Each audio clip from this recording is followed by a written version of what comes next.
Hello, and we're in game one. I'm currently looking at this hand. It's not a mulligan.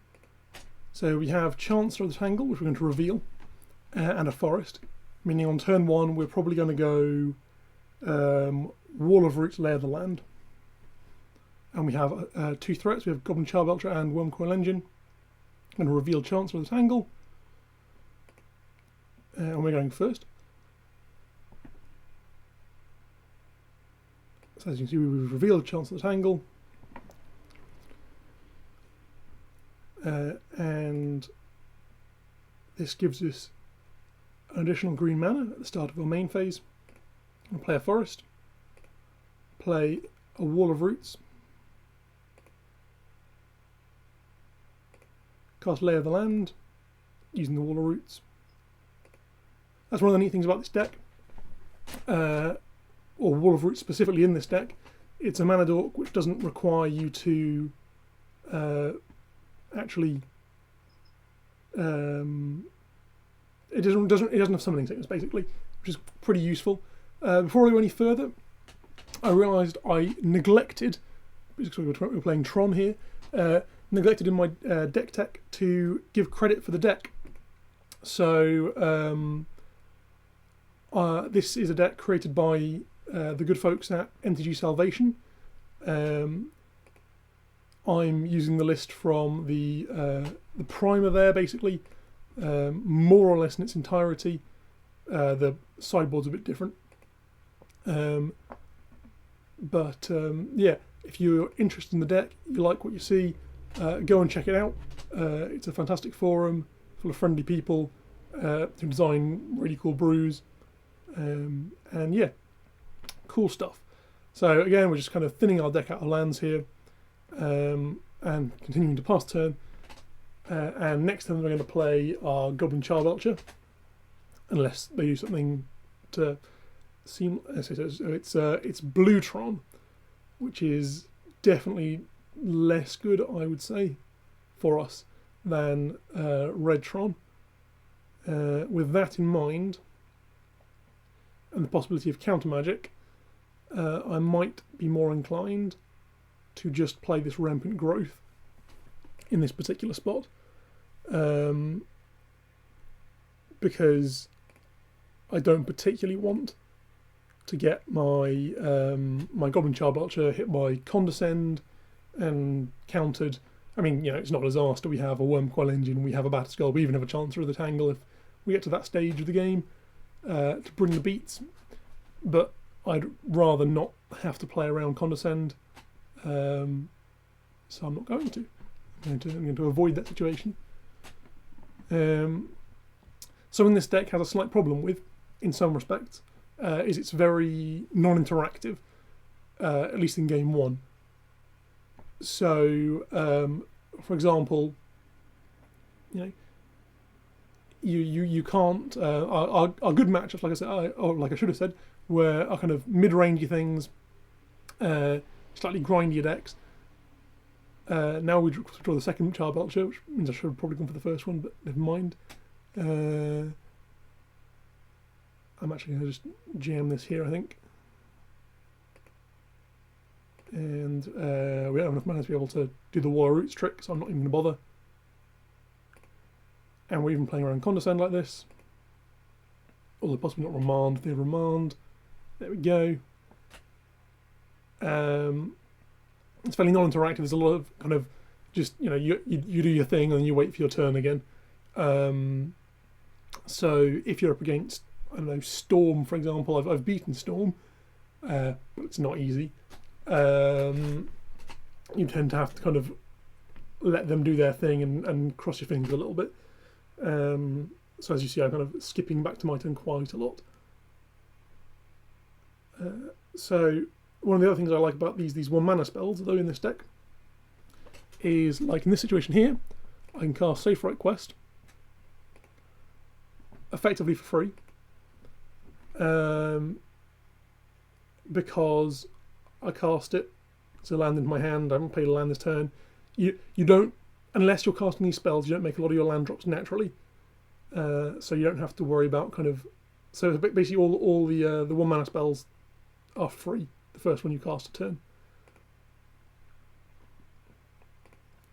And hopefully we're going to be able to stick about to this turn. Another remand. Yep, another remand. Fair enough, it's what Belcher does.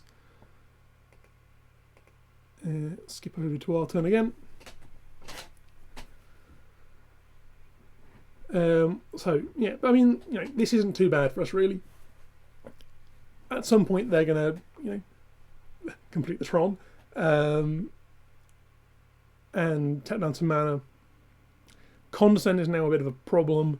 There's not really a way we can play around it particularly other than just not casting anything. And there's Mindslaver. Interesting. Well, this suddenly became a bit more of a fight for survival.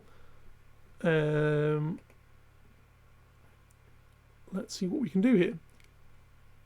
Assuming the Spirit Guide doesn't do a lot in this situation. Let's have a look, see. So I'm going to cast Belcher, paying for it like so. And I'm going to see what happens. It's remanded. So that's 3 remands he's had this game so far. Down the mana to recast it. Keep it going. Fortunately, we're not under any kind of particular clock either at the moment, so this isn't too big of a deal for us. If we were up against, I don't know, Affinity, for example, Affinity's a really bad matchup for us generally. You're just under a massive clock, and there's not a lot you can do about it. Now, we are going to get Mindslavered at some point down the road here. In fact, we are getting Mindslavered now. Not the best. Don't particularly like being Mindslavered. And there's the expedition map. So I might actually just... Academy, Ruins... I'm considering just scooping to this, basically. Yeah,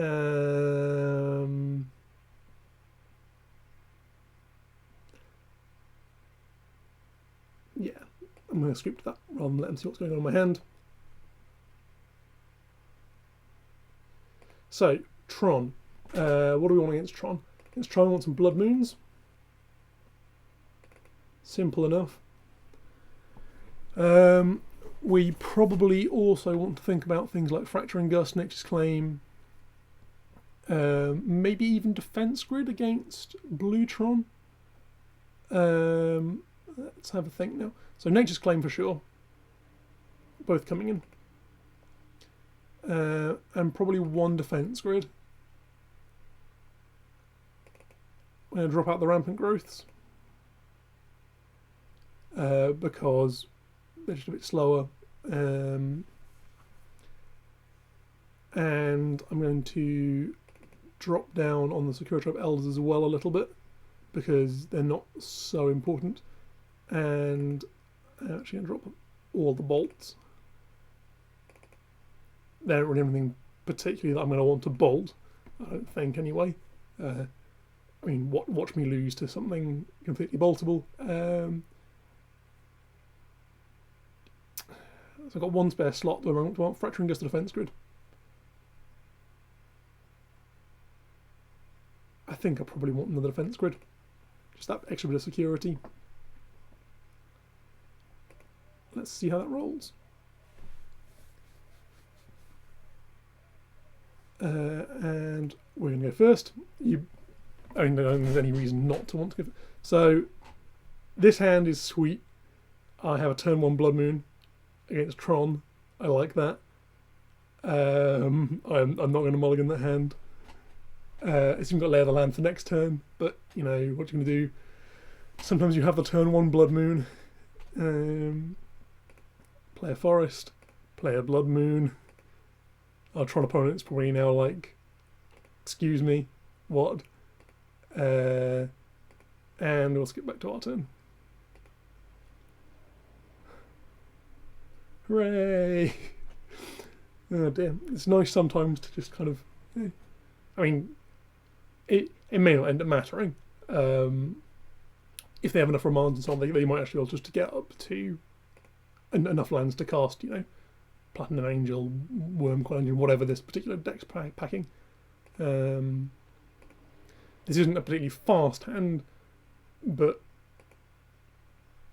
against Tron, I'm quite, especially as blue Tron, I'd rather stick the Blood Moon early, and just not have to worry about the Tron coming down, because the problem being that you draw Blood Moon later, and they've already got counters up. Against red green Tron, it's not so urgent, really. So now then, we're going to cast Lay on the Land, effectively for free.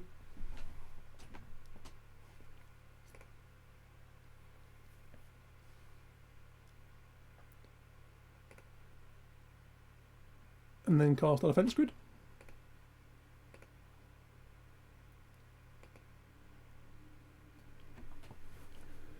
And maybe we top deck a land next turn, play a Belcher. So defense grid, 2 mana.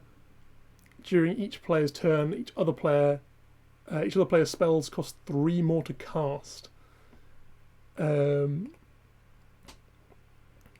It's not a card you see amazingly often, but it's just quite a good permanent to have in play against any deck that's using kind of lots of permission to slow you down. Counter-based permission, I should say. And we're going to find a forest. Play a forest. And pass the turn. They're cracking expedition maps. Presumably for more Urza's Tower, or Urza's Mine, Urza's Power Plant. Nope. Islands. That makes sense. I mean, it doesn't make a difference here. I can get Belcher on the table regardless, unless they have some. I mean, so the reason we're using these artifact sideboard cards is because you can play them off Ancient Stirrings, which is how we find our Belcher and so on anyway. Of course, Chance of Tangle is a complete dead draw at the moment, but what you're going to do? Play a Belcher. So we use them because you can find them on Stirrings, which is great. Being able to find your sideboard text, you look at the top 5 cards of your library and you're like, aha, sideboard card. The problem is, of course, that everyone's bringing in Artifact Hate for Belcher anyway. So they're much more likely to be able to blow up your sideboard cards, which is annoying, but what you're going to do, as you can see, our opponent just scooped. A bit of a loose scoop. I mean, he hasn't seen me actually kill him with Belcher yet. He doesn't know exactly what's going on there, but we're just going to run it back again.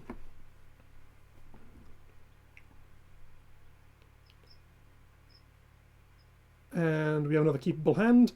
Not going to mind on that.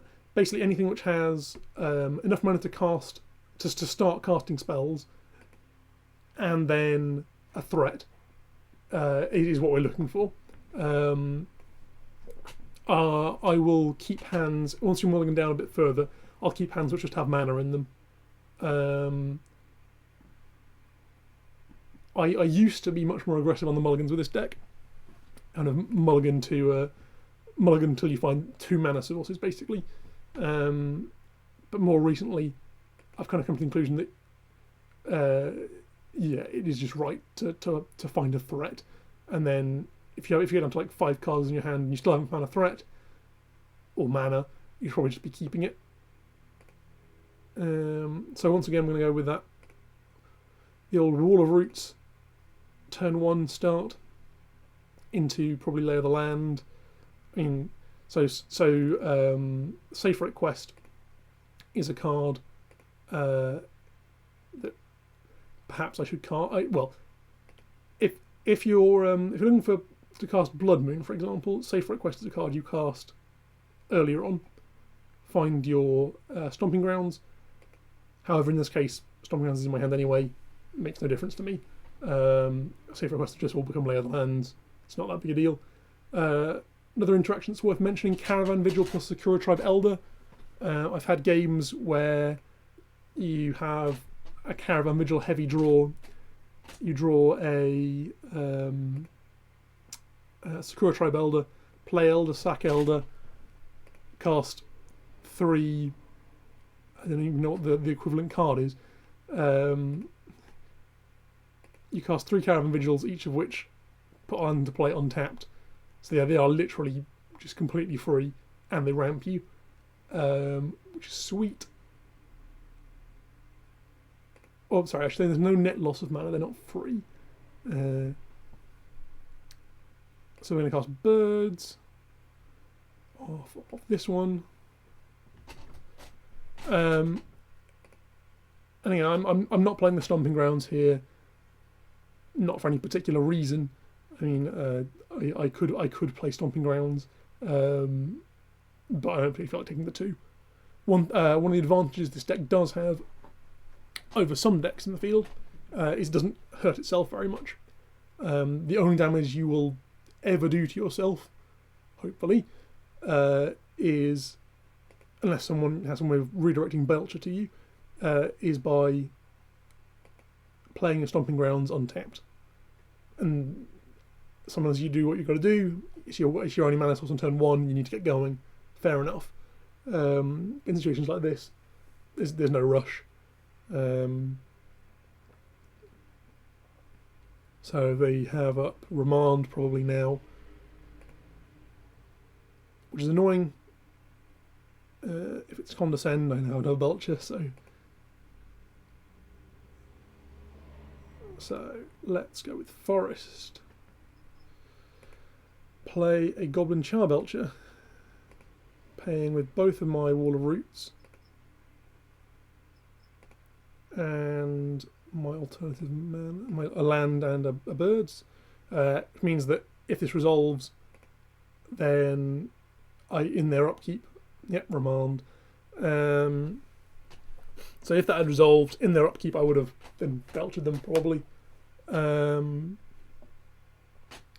we will skip back to my turn.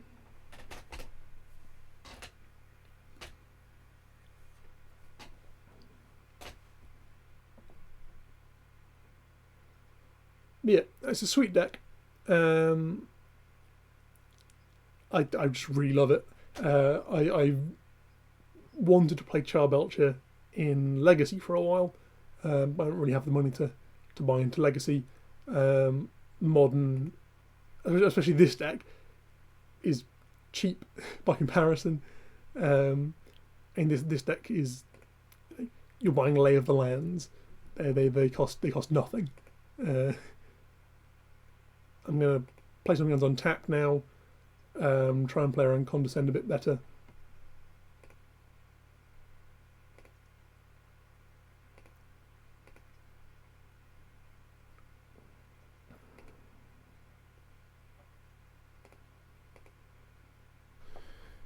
And also, if it resolves, then I just get to go off, or try and go off, belch them.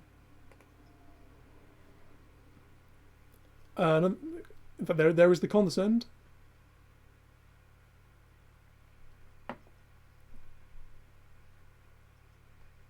All right. Yes, I wish to pay 3 to prevent the counter effect. 1, 2, 3.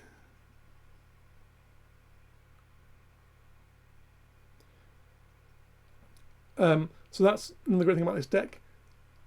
If you're playing up against like Mana Leak, for example, unless they counter all your land searches, then at some point you just build up beyond Mana Leak, beyond like Mana Leak paying costs. So this deck has 7 lands in it, which is enough to be able to play and activate Belcher all in one go. It's also enough to play Belcher and play around Mana Leak.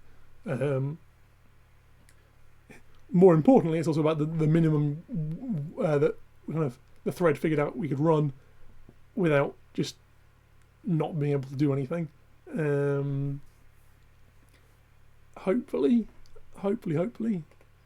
there isn't. I mean, Treasure Mage can't go get Pithing Needle. Mindslaver. Hopefully Mindslaver is going to be a little too slow here. Although we'll have to see.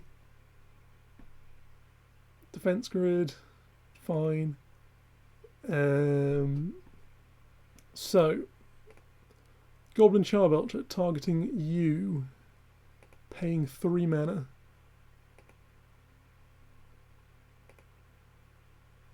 Live total being watched. And of course, I flip Nature's Claim and a forest. Dolt. Alright, we persevere. I'm going to probably play the second Belcher whilst he's tapped out.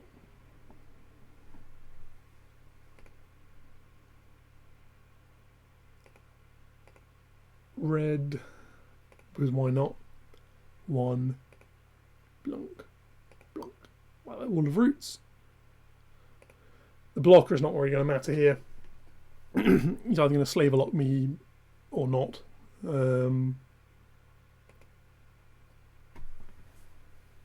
don't mind being Mindslavered once.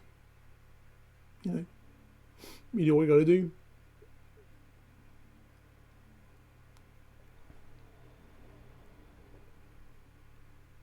Platinum Angel, interesting. That's actually not a problem here. I can Belcher the Angel with one. Just so I play the second Belcher, really. You know, it's almost like I know what I'm doing. So, first things first. I'm going to play this Utopia Sprawl on this forest.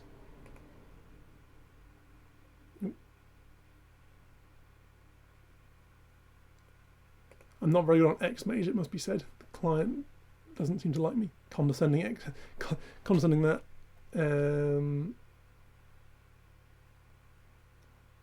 That's awkward. That's really awkward. I'm an idiot. Oh well, never mind. I'll take back everything I said about thinking I might know what I'm doing.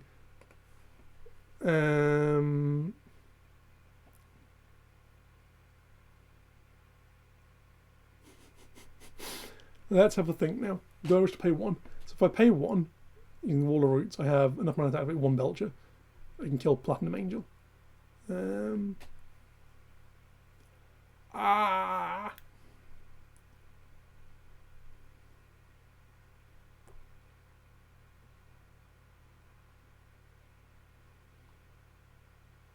Hey, what else am I going to do?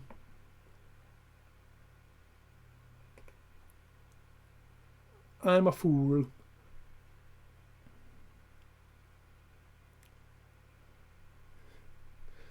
All of the face palming, all the time.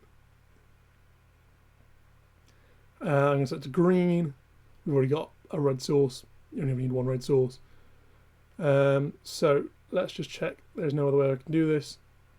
Yep, because only on one. If Warwick was on multiple counters, I'd be able to Belcher like that, and then Belcher like that, if that makes sense. As it is, that's not the case.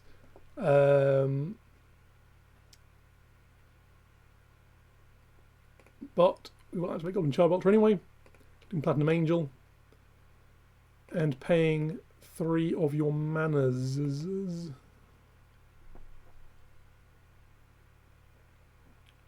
That's a very good Platinum Angel. So this is the most tedious bit of this entire deck, on X-Mage at least, is there's no way to skip this process. You just have to click through all over this damn thing. I was playing on Cockatrice for a very long time. The reason I moved to X-Mage is that, specifically for the video recording, I didn't want to make any screw-ups on camera in terms of rules, and B, I guess, like that, putting the forest not on the bottom. Never mind, eh? B, I like my opponents not to be able... I mean, I've had guys, for example, on Cockatrice occasionally who they're about to lose, they draw 3 extra cards, and then say, like, alright, go on, and then when you refuse to continue playing or refuse to undo it, they boot you from the game, which is not the greatest. I'm going to play this Wall of Roots. I'd rather have a full counted Wall of Roots than a not full counted Wall of Roots. I don't want to have my Bird of Paradise. And hopefully we avoid Slave Lock from the turn.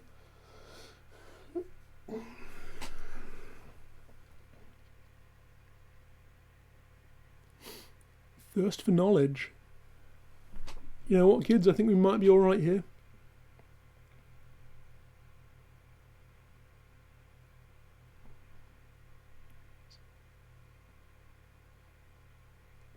What's he doing? What's he doing? What's he doing?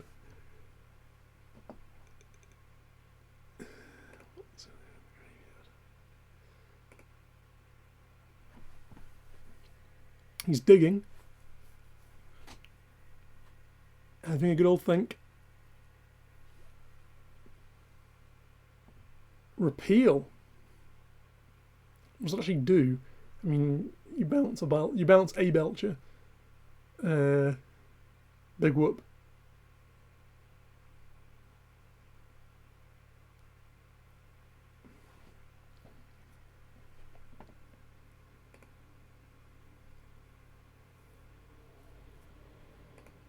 So first things first, I'm going to Belcher. So Goblin Char Belcher, targeting Loki, paying 3. Watching the life total. Again, not a lethal belch. It happens. Quite often you have to belch for less than lethal. It's not the end of the world. I mean, in this particular scenario, for example, my opponent's tapped out.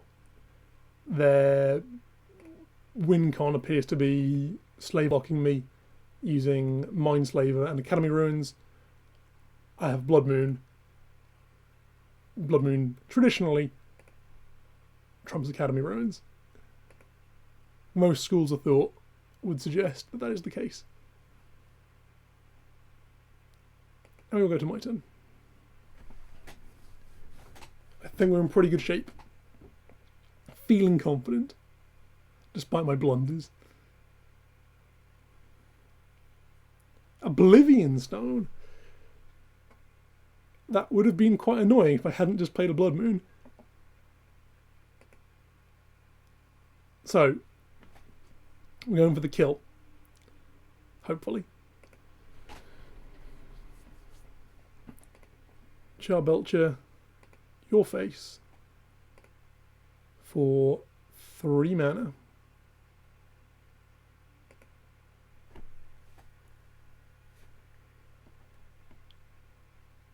And they're at -8. That's the game to us. Alright then, fellas. I will see you in the next game. Or the next match, even.